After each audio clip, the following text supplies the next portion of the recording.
하나님을 영접함으로 받는 축복이라는 제목으로 말씀을 나누려고 합니다. 선교지를 방문하고 돌아올 때마다 가슴에 품고 오는 질문이 하나 있습니다.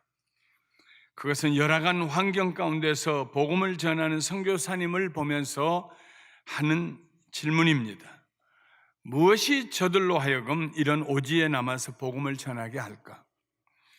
무엇이 저들로 하여금 이렇게 척박한 땅을 떠나지 못하게 할까? 오랫동안 오지에서 선교하시는 많은 분들이 풍토병으로 고통을 당하고 있습니다.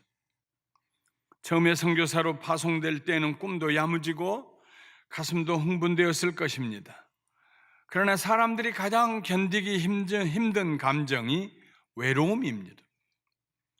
두세 시간 반경 안에 혹은 하루 온종일 차를 달려가도 한국 사람을 만날 수 없는 곳, 수고하고 애써도 큰 변화가 일어나지 않는 그날이 그날 같은 곳, 현지인들로부터 고맙다는 인사 한마디 듣지 못하는 곳에서 살다 보면 너나 할 것 없이 외로움이 가장 견디기 힘든 감정이 될 것입니다. 멀리서 단기 선교팀들이 찾아올 때는 잠시 동안 기쁨이 회복되지만 모두 떠나고 나면 그 빈 공간의 무게가 이전보다 더 크게 느껴지는 곳입니다. 이번에 멕시코 중부에 있는 엘 꼬요테스 지역에 3박 4일로 선교 여행을 다녀왔습니다. 이정권 평신도 선교사님이 13년 차 섬기고 계셨습니다. 고등학생 때에 미국에 이민 온 1.5세입니다. 가던 날 오후부터 그가 섬기고 계시는 4군데의 마을 교회들을 보여주었습니다. 교회라고 해도 아주 작은 볼품없는 건물들입니다. 많이 모이는 교회가 아이들까지 60여 명, 작은 교회는 10여 명이라고 했습니다. 1400m의 고지대에 있는 황량한 벌판, 여름에는 사막이지만 겨울이면 영하의 날씨로 떨어지는 나무 한 그루 변변하게 서 있지 않는 몹시 가난한 동네였습니다. 여름에는 고지대였기 때문에 일사병이 날 만큼 뜨겁고 겨울이면 섭씨 영하 8도까지 내려간다고 했습니다. 그런데도 아직 창문도 없는 흙 벽돌 집에서 삽니다. 1년에 서너 차례 내리는 빗물을 30m의 깊이가 5m 되는 콘크리트로 만든 큰 저수통에 모아서 온 동네 사람들이 공동으로 사용하는 가난한 동네입니다. 그 토양이 얼마나 세미한지 밀가루보다도 더 가늘어서 가벼운 바람만 지나가도 흙먼지가 일어났습니다. 무엇이 선교사님 부부를 여기에 머물게 했을까? 거의 모든 선교사님들은 외로움을 느낄 때 찾아가는 곳이 있습니다. 이 선교사님은 가까이에 있는 봉우리 셋을 가리키면서 말했습니다. 저기를 넘어가서 산기슭에 있는 돌들이 많은 곳에 가서 하루를 보냅니다. 선교사님의 이야기를 듣다가 문득 이 세상에 오신 예수님을 생각하게 되었습니다. 겨우 미국에서 살다가 와서 보는데도 이렇게 문화적인 충격이 큰데 천국에서 내려오신 예수님, 그것도 뉴욕이나 LA로 오시지 아니하고 2000년 전에 저 유대 땅 가난한 척박한 갈릴리 나사렛에서 사시던 예수님, 어떤 느낌을 가지셨을까? 마태는 예수님의 오심을 이렇게 표현하고 있습니다. 스볼론 땅과 납달리 땅과 요단강 저편 해변길과 이방의 갈릴리여, 흑암에 앉은 백성이 큰 빛을 보았고 사망의 땅과 그늘에 앉은 자들에게 빛이 비추었도다 하였느니라. 예수님께서 칠흑같이 어두운 세상에 빛으로 오셨습니다. 죽음이 있는 땅에 생명의 빛으로 오셨습니다. 그래서 어둠 속에 앉아있는 백성들과 죽음의 그늘에 앉아있는 백성들에게 생명의 빛을 비추어 주셨습니다. 어두운 세상이란 단순히 빛이 없는 세상이 아닙니다. 어두운 세상은 추한 세상입니다. 입에 담을 수도 없는 추한 일들이 매일 일어나는 세상입니다. 어두운 세상에는 곳곳에 위험이 도사리고 있습니다. 위험하기 때문에 두렵습니다. 짐승들보다 사람들이 더 무서운 세상입니다. 어두운 세상은 절망으로 가득 찬 세상입니다. 소망이 없습니다. 미래는 언제나 암울하고 어둡습니다. 어두운 세상은 생명이 없는 죽음의 땅입니다. 사람들은 그 죽음의 언저리에서 하루하루를 연명하고 있습니다. 하나님의 아들이 예수님이라는 이름으로 이런 세상에 사람이 되셔서 오셨습니다. 똑같은 모습으로, 똑같은 환경 가운데 똑같이 먹고 마시며 주무시고 사시기 위해서 이 세상에 오셨습니다. 그나마도 다른 사람들보다 못하셨습니다. 여우도 굴이 있고 하늘을 나는 새도 기거할 집이 있지만 인자는 머물 곳이 없다고 말씀하셨습니다. 다만 한 가지가 달랐습니다. 예수님에게는 빛이 있었습니다. 그 자신이 빛이셨습니다. 그는 참빛으로 세상에 오셨습니다. 예수님은 단순히 문명을 개발하고 지식을 전하기 위해 이 세상에 오시지 않았습니다. 사람과 사회를 변화시키고 회복시키시기 위해 오셨습니다. 가장 본질적인 회복은 생명의 회복입니다. 예수님은 사망의 어둠 가운데 살고 있는 사람들에게 새 생명을 주시기 위해서 오셨습니다. 예수님을 만난 사람들마다 죽음에서 일어나서 새 생명을 얻게 되었습니다. 새 생명은 삶에 대한 새로운 가치관입니다. 예수님을 만난 사람들마다 새로운 가치관을 갖게 되었습니다. 그 결과 그들의 삶이 새로워졌습니다. 성경에 나오는 인물들 중에 가장 부끄러운 사람이 가늠하다 현장에서 잡힌 여자입니다.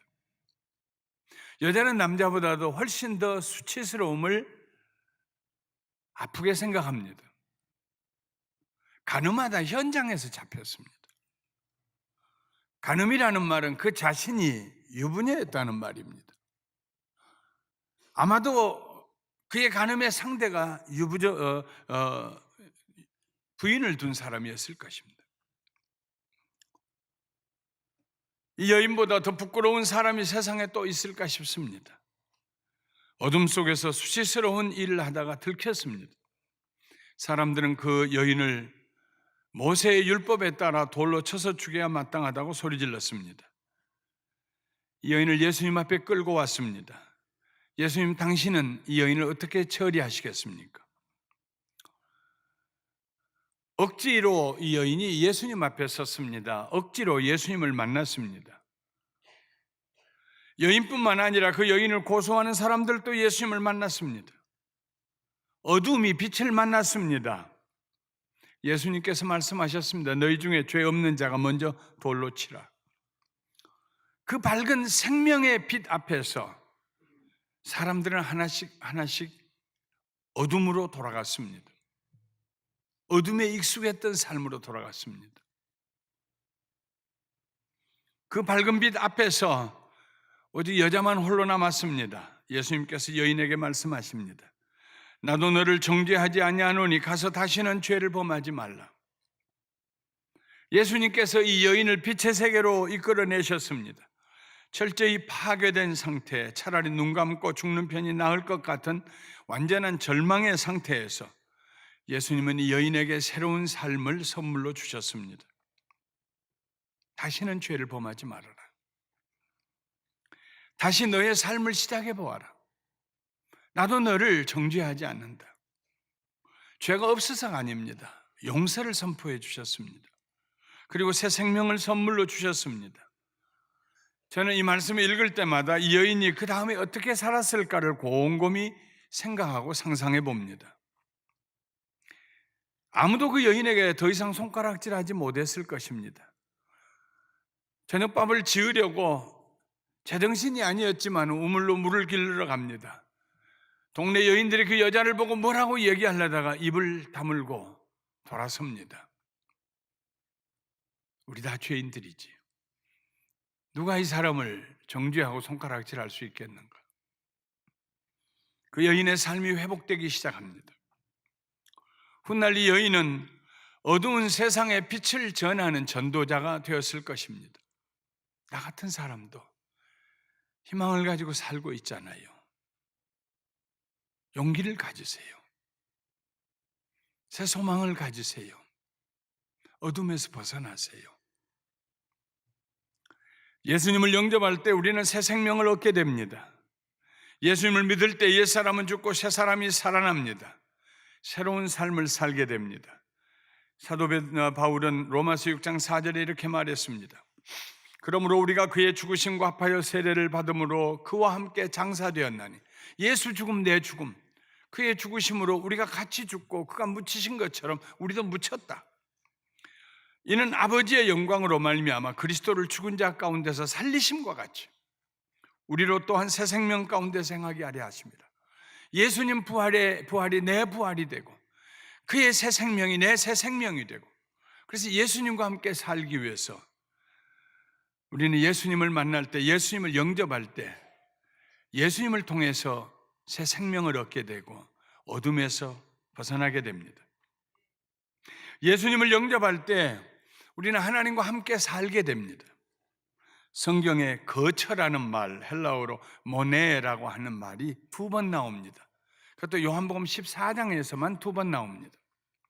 2번 다 우리가 하나님과 함께 사는 곳을 묘사하고 있습니다. 하나는 이 세상에 있는 우리의 거처입니다. 요한복음 14장 23절에 요한은 말했습니다. 예수님의 말씀을 이렇게 전하고 있습니다. 예수께서 대답하여 이르시되 사람이 나를 사랑하면 내 말을 지키리니 내 아버지께서 그를 사랑하실 것이요, 우리가, 내 아버지와 내가, 그 말입니다. 혹은 성령 하나님까지, 삼위일체 하나님께서 그에게 가서 거처를 그와 함께 하리라. 거처를 그와 함께 하리라. 이 세상에 사는 동안에 우리는 하나님과 함께 삽니다. 우리가 사는 드웰링 플레이스가 하나님이 거하시는 곳입니다. 다른 하나는 저 천국에 있는 우리의 거처입니다. 14장 1절과 2절에 너희는 마음에 근심하지 말라. 하나님을 믿으니 또 나를 믿으라. 내 아버지 집에 거할 곳이 많도다. 거할 곳. 이 거할 곳이라는 단어가 모네, 거처입니다. 성부, 성자, 성령 삼위일체 하나님께서 우리와 함께 이 세상에서 사십니다. 생각해 보십시오. 여러분의 집이 어떤 집이든지 상관할 거 없습니다. 아이고, 목사님 우리 집에 신방 못 오세요. 아이고, 어지러워져 있고, 아이고 우리 사는 집이 그래요, 못 오세요. 저는 거절하시더라도 하나님은 거절하지 마십시오. 예수님은 거절하지 마십시오. 여러분 계신 곳이 바로 예수님이 계신 곳입니다. 우리가 그와 함께 거처를 함께 하리라. 집안에 예수님이 계시는 곳이 되게 합니다.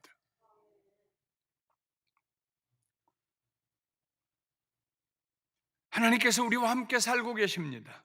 그곳이 1400m 높이에 있는 가난한 동네이든 해변 뷰가 좋은 곳에 있는 맨션이든 어디든지 예수님이 함께 계시면 거기가 천국입니다. 예수님 함께 계시면 거기가 지옥입니다. 이런 고백이 가장 잘 표현된 찬송가가 있습니다. 내 영혼이 은총 입어 중한 죄짐 벗고 보니 슬픔 많은 이 세상도 천국으로 화하도다. 주의 얼굴 뵙기 전에 멀리 보던 하늘나라 내 마음속에 이루어지니 날로 날로 가깝도다. 높은 산이 거친 들이 초막이나 궁궐이나 내 주 예수 모신 곳이 그 어디나 하늘나라. 할렐루야 찬양하세. 내 모든 죄 사함 받고 주 예수와 동행하니 그 어디나 하늘나라. 예수님을 영접할 때 우리는 어둠에서 벗어나서 빛 가운데 들어가고 새 생명을 얻습니다. 산자가 됩니다. 예수님을 영접할 때 우리는 예수님과 함께 살게 됩니다. 이 집 누가 살아요? 예수님이 사십니다. 예수님 혼자요? 아니요, 우리들과 함께요.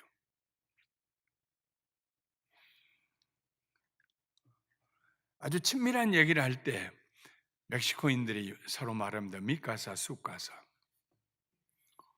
그 정도는 나도 알아요. 우리 집이 당신 집입니다.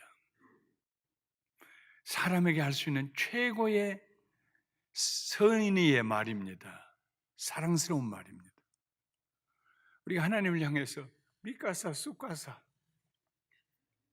내 집이 주님 집입니다. 예수님을 영접할 때 우리는 한 걸음 더 나아가서 정죄의식으로부터 자유하게 됩니다. 로마서 8장 33절부터 34절에 누가 능히 하나님께서 택하신 자들을 고발하리요?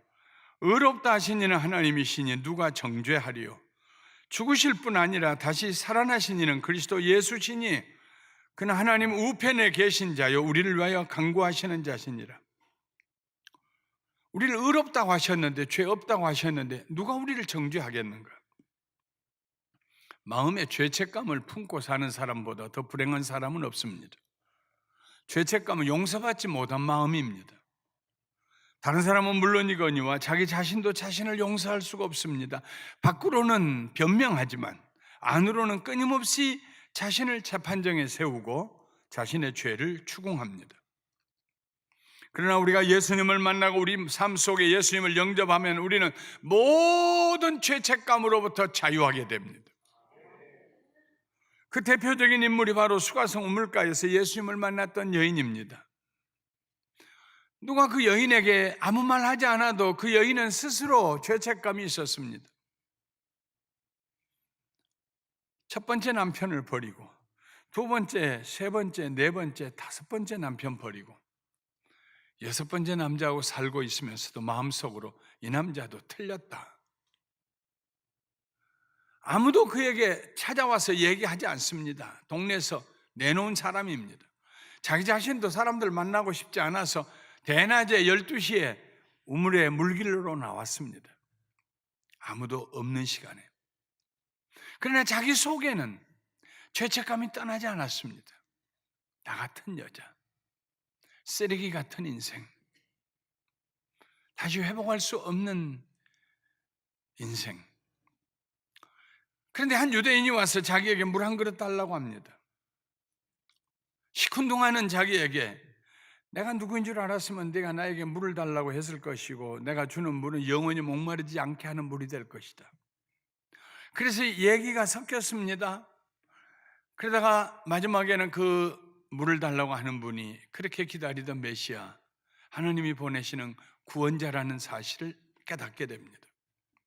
그리고 물동이를 우물에다가 버려두고 동네로 뛰어들어가면서 외칩니다. 여보시오, 여보시오, 내 말 좀 들어보시오. 내가 행한 모든 일을 내게 말한 사람을 와서 보십시오. 내가 행한 모든 일이 무엇입니까? 예수님을 만나면서 그의 마음속에 그 수치스러웠던 죄책감들, 후회스러운 삶의 죄책감들이 사라졌습니다. 객관화되었습니다. 더 이상 자기에게 무거운 짐이 되지 않았습니다. 더 이상 그것 때문에 사람들을 피할 필요가 없었습니다. 동네로 뛰어들어갑니다. 여보세요, 내가 행한 모든 일을 내게 말한 사람을 와서 보십시오. 그 사람이 그리스도 아닙니까? 우리가 기다리는 기름 부음 받은 메시아 아닙니까? 하나님이 보내시겠다고 우리 조상들이 약속한 분 아닌가요? 그의 말을 듣고 그날 사람들이 예수님에게 왔고 예수님은 제자들과 함께 이틀 동안 거기 머무면서 천국 복음을 전하셨습니다. 예수님을 영접할 때 우리는 새 생명을 얻습니다. 예수님을 영접할 때 우리의 마음의 죄책감이 사라집니다. 예수님을 영접할 때 우리가 예수님과 함께 거처를 함께 합니다. 그리고 예수님과 함께 할 때 예수님을 우리가 영접할 때 부요의식을 가지게 됩니다. 부요의식. 나는 부족함이 없다. 로마서 8장 32절에 자기 아들을 아끼지 아니하시고 우리 모든 사람을 위하여 내주신 이가 어찌 그 아들과 함께 모든 것을 우리에게 주시지 않겠느냐. 아들도 주셨는데, 아들도 나를 위해서 십자가 위에서 돌아가시도록 내놓으셨는데 뭘 아끼시겠는가?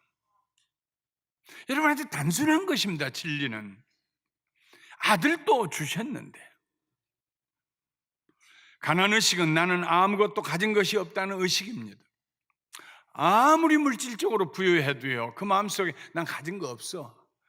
나는 가진 거. 난 저 사람보다 못해. 그 사람 가난한 사람입니다. 가난한 의식 가운데 사는 사람입니다. 가난이 몸에 밴 사람입니다. 그러나 부유의식은 나는 모든 것을 다 가지고 있다는 의식입니다. 물질적으로 부족한다고 할지라도, 좀 허술한 곳에 산다고 할지라도 나는 모든 것을 가지고 있습니다. 뭘 가지고 있습니까? 하나님의 아들이 나와 함께 하십니다. 아들을 주신 하나님께서 내가 필요할 때 뭘 안 주시겠습니까? 그 많이 가지고 있으면 집만 되지 않아요? 그때그때마다 얻어야지. 나는 부자입니다. 부여의식을 가지고 삽니다. 세상적으로 보면 바울 사도는 가진 것이 없었습니다. 먹을 것이 없어서 때때로 굶주렸습니다. 바울은 말했습니다. 또 수고하며 애쓰고 여러 번 자지 못하고 줄이며 목마르고 여러 번 굶고 춥고 헐벗었노라. 세상의 서러움 중에 서러움이 먹지 못한 서러움입니다. 이번에 제가 방문했던 그곳에 사는 사람들이 가끔 선교사님 부인을 찾아온대요. 혹시요 말해보세요. 뭐가 필요하세요? 남편하고 애들하고 다 죽고 나니까 난 먹을 게 없어서 혹시 좀 남은 것 좀 있으세요? 바울도 굶주렸습니다. 그러나 그의 마음에는 언제나 자족이라는 부여의식이 있었습니다. 자족함, 만족함, 더 이상 필요 없다는 자족함. 빌립보서 4장 11절과 12절에 내가 궁핍함으로 말하는 것이 아니니라 어떠한 형편이든지 나는 자족하기를 배웠노니 나는 비천에 처할 줄도 알고 풍부에 처할 줄도 알아. 모든 일 곧 배부름과 배고픔과 풍부와 궁핍에도 처할 줄 아는 일체의 비결을 배웠노라. 그 비결이 무엇일까요? 바울 안에 계신 예수님입니다. 부여의식은 물질 세계에서 오지 않습니다. 부여의식은 영혼의 세계에서 옵니다. 천사가 마리아를 찾아와서 예수님이 그녀에게서 태어날 것을 알려주었습니다. 그때 마리아가 이렇게 노래합니다. 내 영혼이 주를 찬양하며 내 마음이 하나님 내 구주를 기뻐하였음은 그의 여종의 비천함을 돌보셨습니다. 보라 이제 후로는 만세의 나를 복이 있다 일컬으리로다. 여종의 나의 비천함을 돌보셨다. 예수님을 영접하면 의식이 바꿔집니다. 나는 비천한 존재이다라는 의식에서 나는 존귀한 자다라는 의식으로 변화됩니다. 의식이 변화되면 말과 자세와 행동이 변화됩니다. 그의 삶이 존귀하게 됩니다. 아무도 그의 존엄성을 훼손할 수가 없습니다. 비굴하지 않습니다. 허리가 펴지고 어깨가 펴집니다. 예수님이 내 안에 계시면 나는 존귀한 자다. 할렐루야. 나는 더 이상 비천한 자가 아니다. 아무도 나를 손가락질할 수가 없다. 아무도 나를 하등 인간으로 취급할 수가 없다. 나는 하나님의 자녀다. 우리를 존귀하게 만들어주는 요소는 돈이 아닙니다. 학문도 아닙니다. 지혜나 명성이나 명예도 아닙니다. 내 안에 계신 예수님, 그분 때문에 내 가치가 높아집니다. 그때 내가 하는 일이 무엇이든지 가치 있는 일이 됩니다. 열악한 환경에서, 열악한 선교지에서 선교사님이 기타를 치며 활짝 웃는 얼굴로 찬양하는 모습을 보았습니다. 그의 이빨이 더 하얗게 보였습니다. 땀을 닦으면서 그 추운 날 찬양하다 얘기하다가 몸을 앞으로 굽혀서 또 얘기하다가 주의 보혈 능력이 또 다 찬양을 하다가 저는 그를 쳐다보면서 저분 참 부자구나, 존귀하신 분이구나, 그런 생각을 했습니다. 예수님을 영접할 때 우리는 능력의 사람이 됩니다. 그 능력은 세상이 주는 능력이 아니라 하나님께로부터 오는 능력입니다. 고린도전서 1장 24절과 25절에 오직 부르심을 받은 사람들에게는 유대인이나 헬라인이나 그리스도는 하나님의 능력이요 하나님의 지혜니라. 하나님의 어리석음이 사람보다 지혜롭고 하나님의 약하심이 사람보다 강하니라. 하나님이 우리 집에 우리와 함께 거하신다면 우리의 모든 삶은 능력이 넘치는 삶이 됩니다. 힘이 있어요. 심신이 약해 일어날 수 없는 사람이 있는데 그에게 좋은 약을 지어 먹이면 새 힘을 얻어서 일어납니다. 마찬가지로 우리는 예수님 안에서 능력을 얻게 됩니다. 예수님 안에서 우리는 할 수 있다고 고백합니다. 사탄의 유혹을 분별할 수 있는 능력이 우리에게 있습니다. 죄를 이길 수 있는 능력이 있습니다. 선을 행할 수 있는 능력도 있습니다. 용서할 수 있는 능력도 있습니다. 다른 사람을 위로하고 격려하며 세워줄 수 있는 능력도 있습니다. 내 것을 나눌 수 있는 능력도 있습니다. 우리에게 능력 주시는 자 안에서 우리는 모든 일을 할 수가 있습니다. 예수님을 영접하는 자는 능력이 있는 삶을 삽니다. 나 아무것도 못해요. 아무것도 못해요. 예수님을 모시고 사는 사람은 그런 말 하지 않습니다. 글쎄요, 내가 어디까지 할 수 있을지 모르겠습니다만 해보죠. 할 수 있습니다. 예수님께서 세상에 오셨습니다. 예수님께서 사람들을 만나셨습니다. 어떤 사람들은 예수님을 거절했습니다. 어떤 사람들은 예수님을 영접했습니다.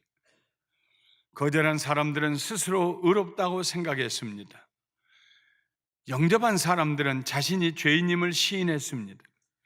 예수님을 거절한 사람들은 자기 인생에 예수님은 필요 없다고 말했습니다. 예수님을 영접한 사람들은 예수님이 자기의 삶에 꼭 필요한 분이라고 말했습니다. 그 결과는 하늘과 땅만큼 차이가 났습니다. 예수님을 거절한 사람들은 어둠 속에서 이를 갈며 살아갔습니다. 맑은 지하수가 있다는 사실을 깨닫지 못한 사람들은 더러운 물을 마시며 살아갑니다.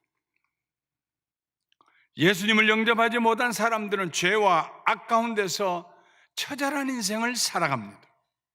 하나님과 상관없는 삶을 살아갑니다. 정말로 불쌍한 삶을 삽니다. 어떻게 저렇게 살 수 있을까? 어떻게 저런 악한 일을 할 수 있을까? 어떻게 저렇게 뻔뻔스러울 수 있을까? 어떻게 죄를 물 마시듯이 할 수 있을까? 양심도 없는가?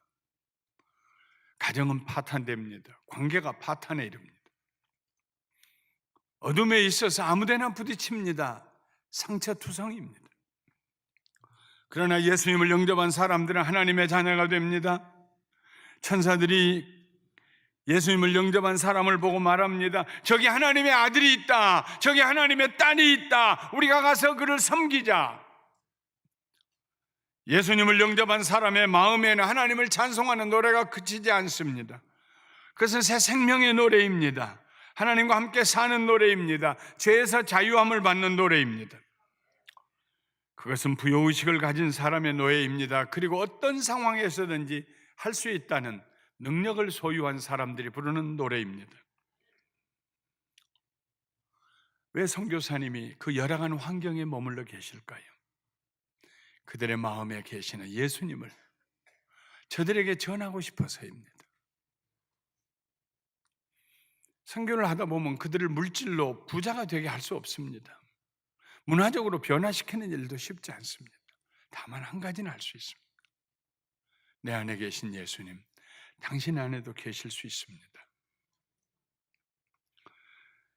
예수님께서 오신 성탄의 계절에 사랑하는 성도 여러분, 다시 한번 예수님을 마음에 영접하시고 오늘 여러분에게 드린 이런 축복들을 받게 되시기를 주님의 이름으로 축원합니다.